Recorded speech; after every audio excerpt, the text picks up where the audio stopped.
Hey guys, কেমন আছেন আপনারা সকলে? আশা করছি আপনারা সকলে খুবই ভালো আছেন। আর হ্যাঁ, আমিও ভালো আছি। আজকে বিকালের ওয়েদারটা দারুণ ছিল। তো ভাই বলল, চলো দিদি আমরা ছাদে গিয়ে বেলুন নিয়ে খেলা করি।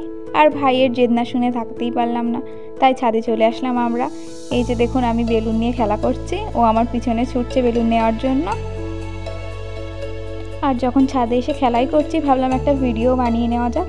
তো আপনারা অবশ্যই কমেন্ট করে জানাবেন আমাদের ভিডিও আপনাদের কেমন লাগে, এবং আমাদেরকে সাপোর্ট করবেন, পাশে থাকবেন। আর আপনারা পাশে থাকলেই আমরা এগিয়ে যেতে সফল হব।